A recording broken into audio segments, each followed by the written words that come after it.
I'd like to read today's reading from Rays of the One Light by Swami Kriyananda. And our reading is God present even there where there is ignorance? Truth is one and eternal. Realize oneness with it in your deathless self within. The following commentary is based on the teachings of Paramahansa Yogananda. The Gospel of St. John, chapter 1, makes a reference to the divine light that is obscure to the rational faculty, but that enlightens our higher nature. The light shineth in darkness, and the darkness comprehended it not. Reason recoils from this statement with innumerable questions. What is the darkness? Is it conscious that it should comprehend anything? What sort of light would be capable of shining in darkness without transforming at least that part of the darkness in which it shines into light? Does this light shine only at night? And if so, why only then? The solution is that to divine light, even daylight seems darkness. The sun itself, like the moon which shines only by reflected light from the sun, is but a kind of reflection of the cosmic light, which being immaterial is invisible to the eyes, which is the great source of all material reality. In Autobiography of a Yogi, Paramahansa Yogananda describes his youthful visit with Ram Gopal Muzumdar, the sleepless saint, who lived in the vision of that hidden light. Around midnight, Yogananda wrote, Ram Gopal fell into silence, and I lay down on my blankets. Closing my eyes, I saw flashes of lightning. The vast space within me was a chamber of molten light. I opened my eyes and observed the same dazzling radiance. The room became a part of the infinite vault, which I beheld with interior vision. Why don't you go to sleep? Sir, how can I sleep in the presence of lightning blazing whether my eyes are shut or open? You are blessed to have this experience.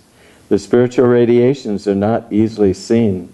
The saint added a few words of affection. This is the light that shineth in darkness. It has been described variously in the great scriptures. In the Bhagavad Gita, the 11th chapter, the devotee Arjuna is given an experience of the infinite state and exclaims in awe, if there should rise suddenly within the skies sunburst of 1,000 suns, flooding earth with beams undreamed of, then might be that Holy One's majesty and radiance dreamed of. Thus, through Holy Scripture, God has spoken to mankind. Om, Om, Om.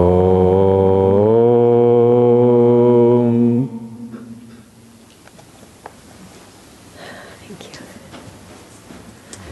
Well, good morning, everyone.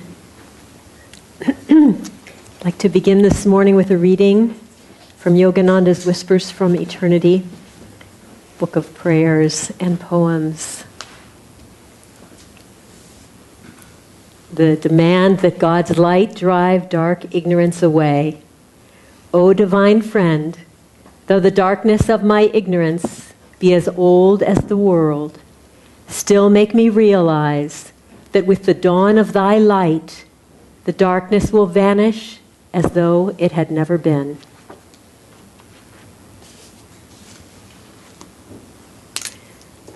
So this morning I wanted to talk about this inspiring topic that Bharat started with, which is the light shining in the darkness.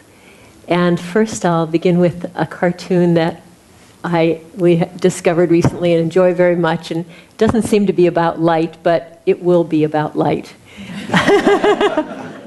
There's a little boy sitting on a couch with his father. Obviously, they're having a conversation. And he says to his father, "That's all right, Dad. When I was your age, I didn't believe in reincarnation either." So, the Indian teachings tell us that what is reincarnation? That it's based on the fact that every desire we have has to be fulfilled.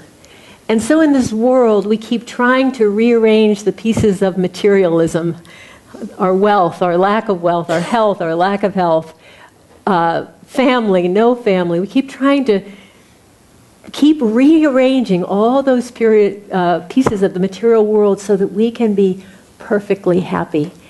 And so we keep coming back again and again because we can never be perfectly happy from the material world. Because the material world, as Bharat was reading, is of itself darkness compared to the light of spirit. It's from the light of spirit that we find true happiness and fulfillment.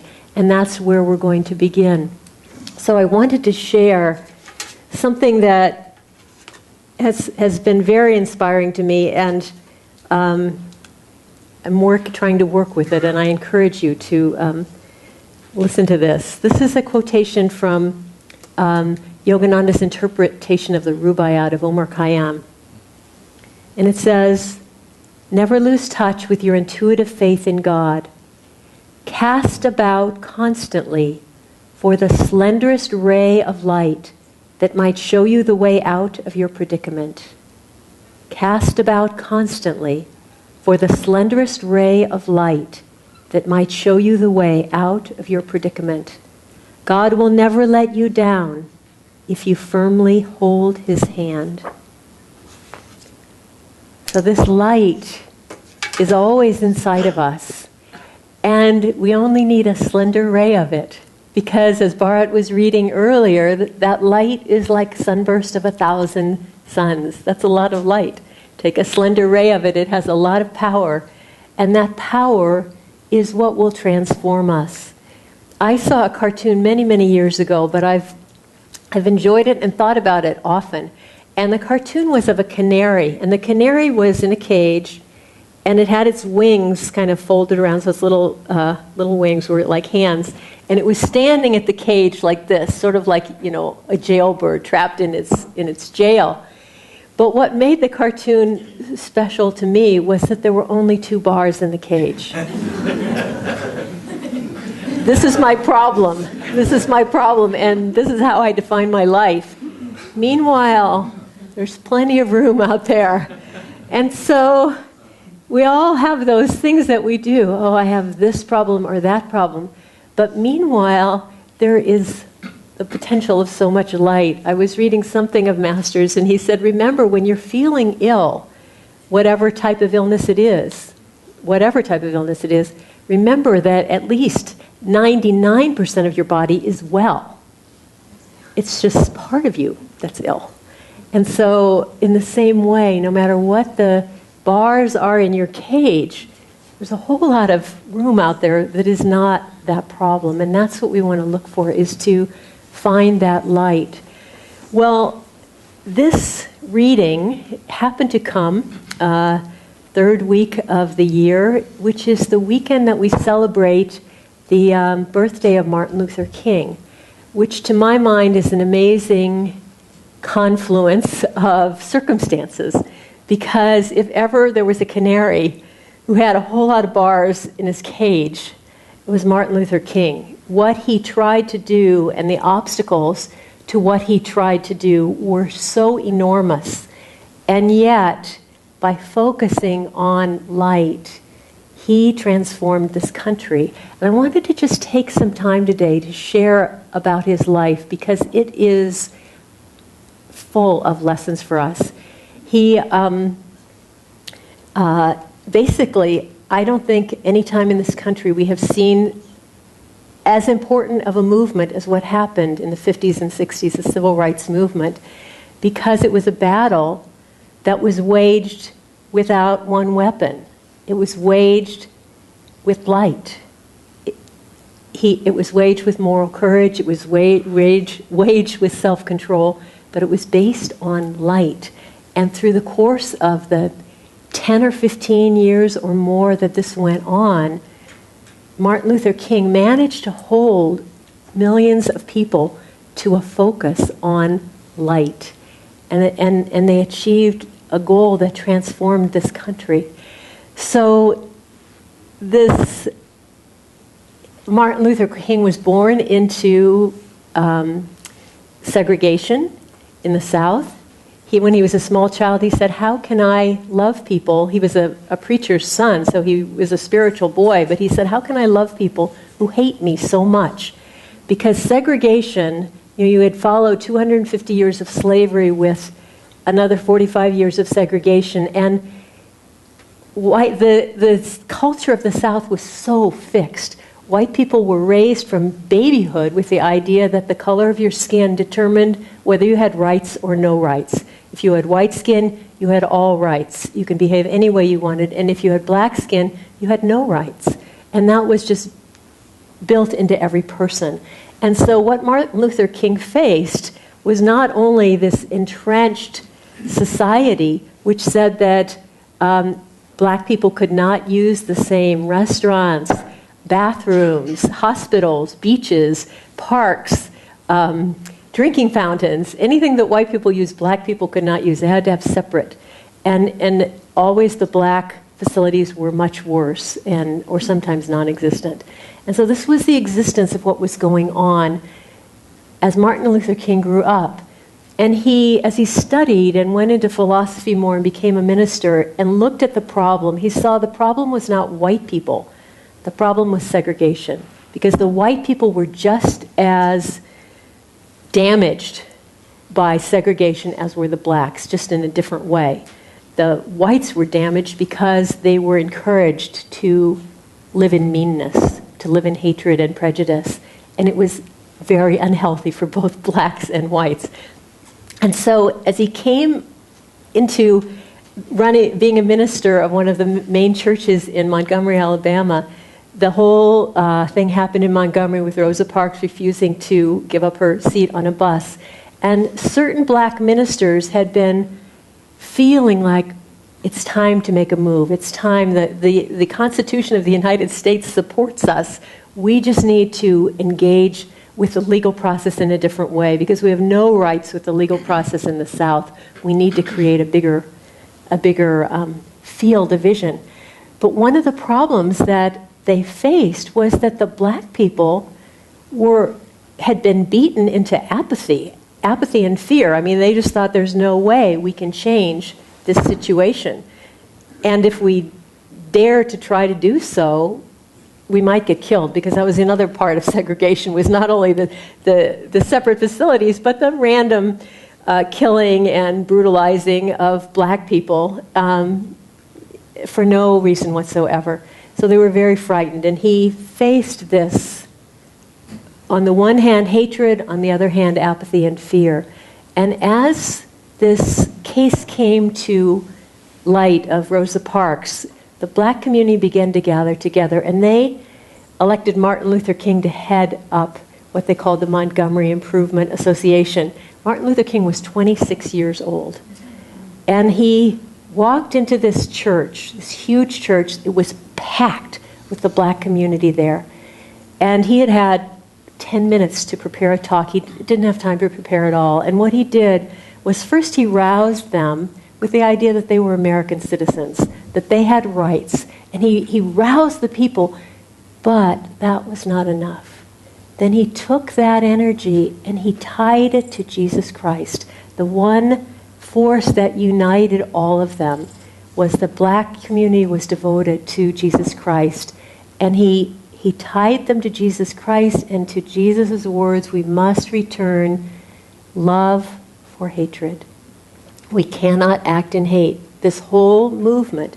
And he held millions of people in an attitude of love in response to hate. Through the course of the civil rights movement, black people were getting killed and tortured, and all kinds of horrible things were happening to people who went ahead and stood by their rights and protested, sit-ins and freedom riders and all these different things. They were protesting in a peaceful way, and they never responded with hate, only with love. And that held that whole movement through the course of over a decade of just drawing on that slender ray of light. So at one point, soon after that meeting in the church where Martin Luther King made it very clear to people what would be their focus. Their focus would be Jesus Christ. Their focus would be light. He started to become a target of the white community. And he got almost 40 letters a day, hate letters. But worse than that, he got about 25 vicious phone calls a day. And they had to answer the phone because they were the center of the movement. Pick up the phone and people would threaten to kill him, kill his wife, kill his daughter. And it in the middle of the night, all times of day and night. And it was really wearing him down. And he went to a public meeting and rally, and he realized he was not in his center. He was frightened.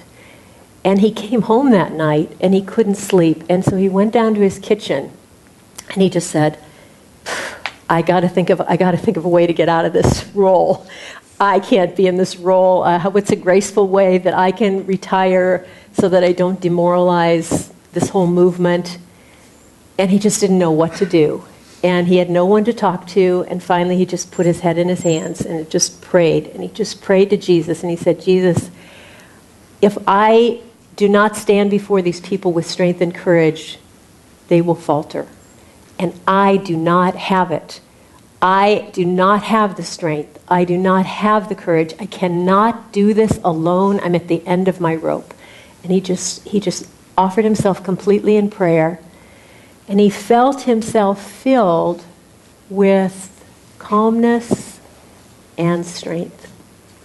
And he sensed, I don't know that he heard the voice, but he sensed the voice of Jesus saying to him, Martin Luther, stand behind righteousness.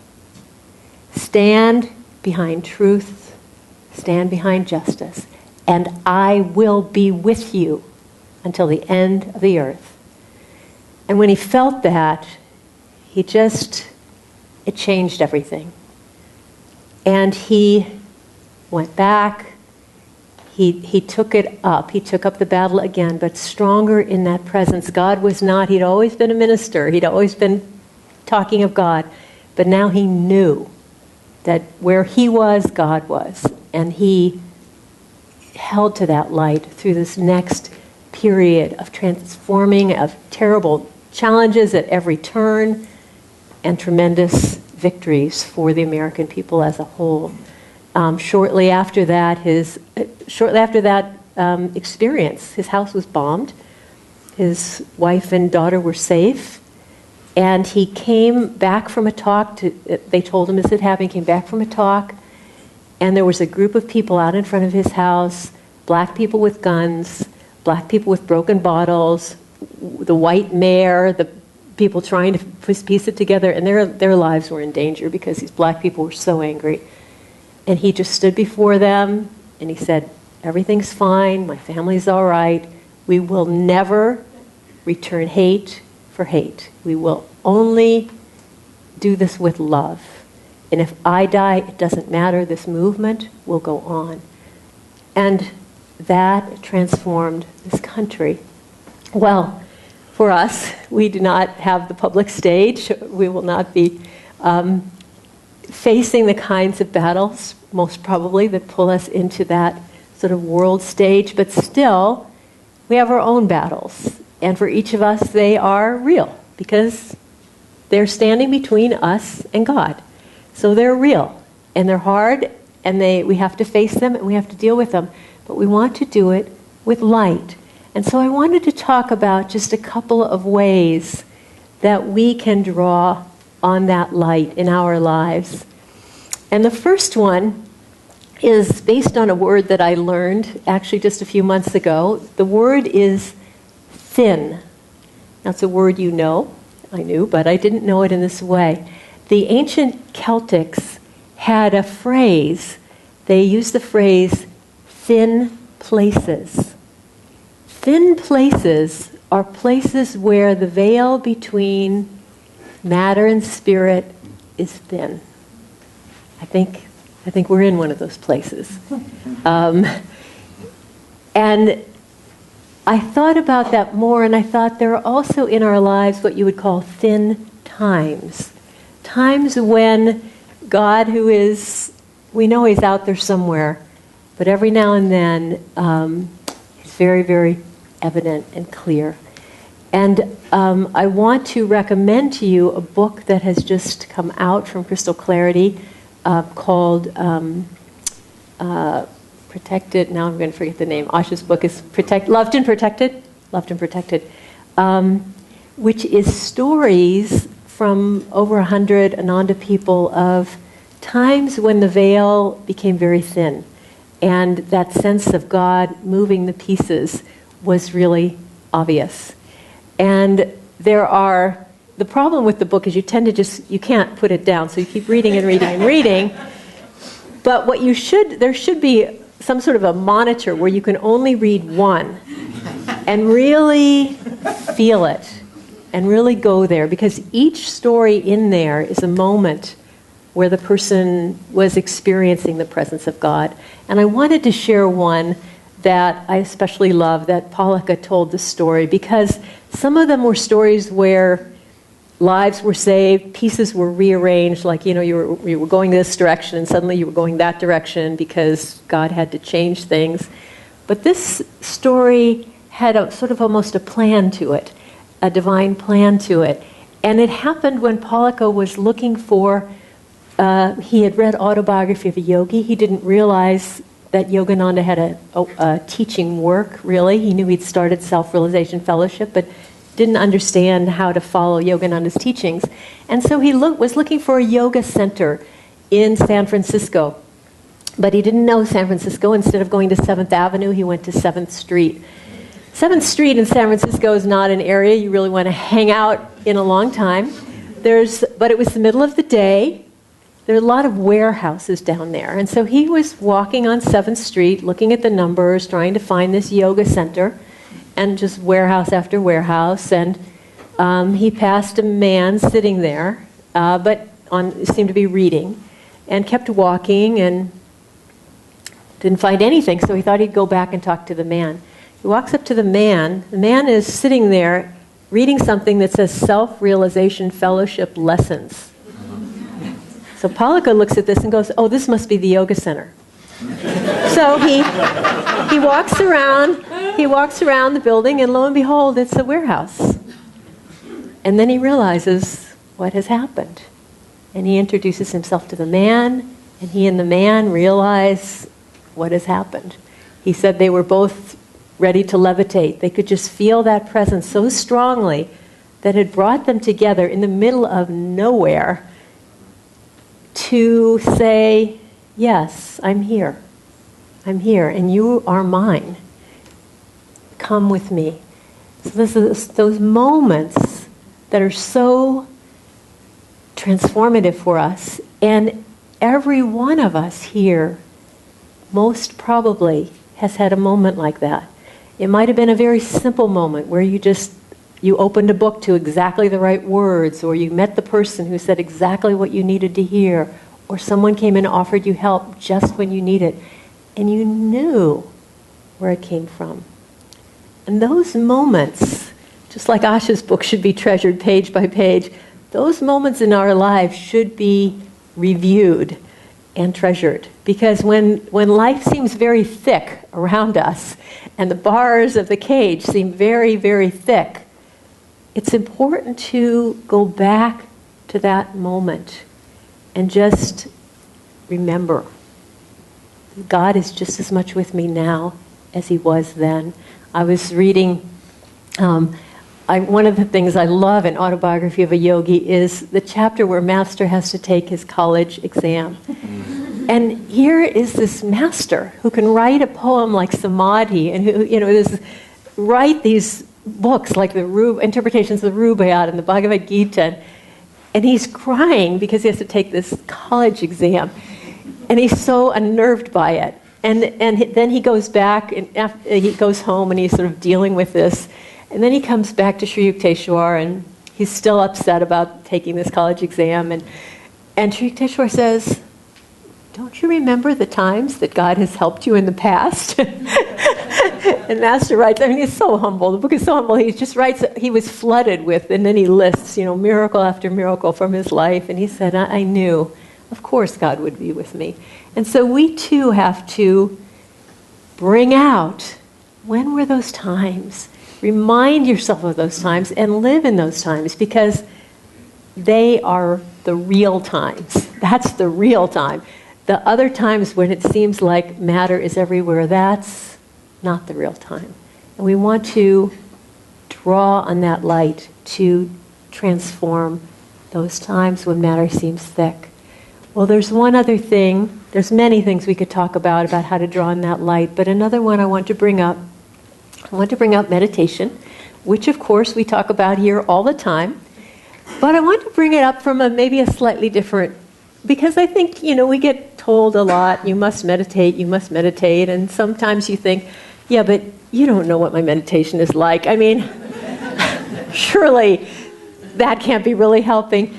And it's important to realize, because I think everybody assumes that meditation's got to be easier for other people. What is the point of sitting here when it's just swimming uphill? Why should I do this? I'll just wait. And it actually reminded me of a joke that I heard from Dr. Peter a while ago about a young man who went to apply for a job. And the owner of the business said, great, you can have the job, you can start now, and and I'll give you this much money, and in 2 weeks, you'll get a raise of $300. And the young man said, great, I'll be back in 2 weeks. And I think that's the way a lot of us approach meditation, I'm going to do this when I'm good at it. I'll just, this isn't really a good meditation, so I'll stop now and then I'll come back another time and enjoy it when I'm good at it. So we have to realize that the swimming uphill times are part of the process. Swimming uphill, I don't know if it's possible to swim uphill. Let's see how that could actually work. But swimming uphill is where you develop your strength.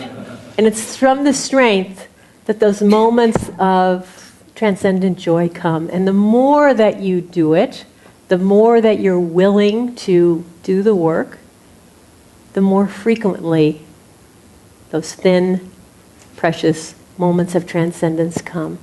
So our message for today is just to remember this slenderest ray of light. I took a seclusion last week, and as a story for this service, I had only a few days, and one of those days I woke up and my head was feeling very pressured, like I had something wrong with it. My whole body was hurting and sniffling, and I felt like I was allergic to something.